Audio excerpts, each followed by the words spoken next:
পুরো ওয়ার্ল্ডে প্রায় মানুষের পেশি দুর্বল।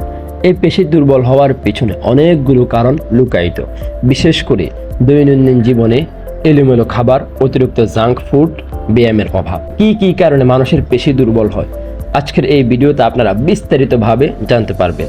তো প্রিয় দর্শক, মূল ভিডিওতে যাওয়ার আগে আপনাদের কাছে একটা অনুরোধ করব, যারা এখনো পর্যন্ত আমাদের চ্যানেলটি সাবস্ক্রাইব করেন নাই, অবশ্যই আমাদের এই হিউম্যান হেলথ টিভি চ্যানেলটি সাবস্ক্রাইব করে আমাদের সাথেই থাকবে, কেননা আমরাই প্রতিদিন স্বাস্থ্য বিষয়ক ভিডিওগুলো পেতে অবশ্যই চ্যানেলটি সাবস্ক্রাইব করে আমাদের সাথেই থাকবেন। চলুন তাহলে মূল ভিডিওটি শুরু করি।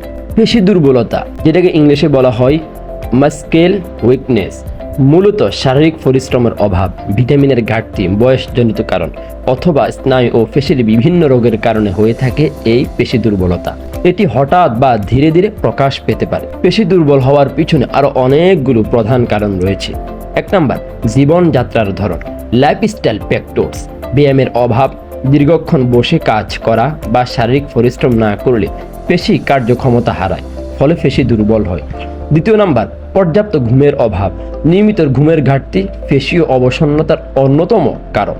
3 নাম্বার, অতিরিক্ত পরিশ্রম, হঠাৎ অতিরিক্ত ভারী কাজ করলে পেশিতে ক্লান্তি ও দুর্বলতা দেখা দিতে পারে।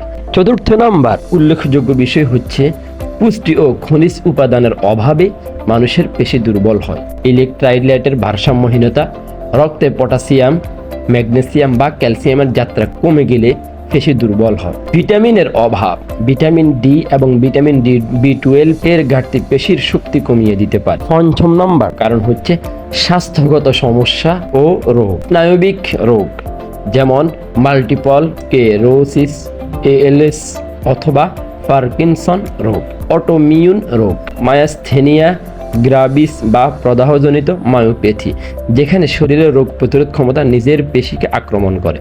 থাইরয়েডের সমস্যা, সংক্রমণ, ডেঙ্গু জ্বর বা অন্যান্য ভাইরাল সংক্রমণের পর পেশি দুর্বলতা দীর্ঘস্থায়ী হতে পারে। এই পেশি দুর্বল হওয়ার পিছনে আরো অনেকগুলো কারণ রয়েছে।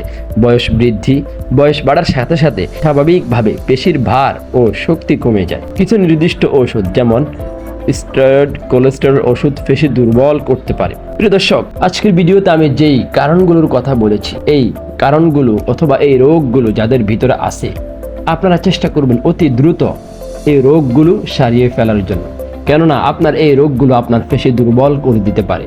আপনার এই ভিটামিনের অভাব যদি দীর্ঘদিন থাকে, আপনার পেশি দুর্বল হয়ে যেতে পারে। তো প্রিয় দর্শক, আজকের ভিডিওটি এই পর্যন্তই। ভিডিওটি ভালো লাগলে ভিডিওতে অবশ্যই একটা লাইক করতে ভুলবেন না। আর হ্যাঁ, আপনারা কমেন্টস করবেন যে আপনারা কোন বিষয়ে ভিডিও চান। আমরা চেষ্টা করবো আপনাদের কমেন্টসগুলো ফোড়ে ভিডিও তৈরি করা। সবাই ভালো থাকবেন, সুস্থ থাকবেন। দেখা হবে পরবর্তী আরেকটি স্বাস্থ্য বিষয়ক ভিডিওতে। আল্লাহ হাফেজ।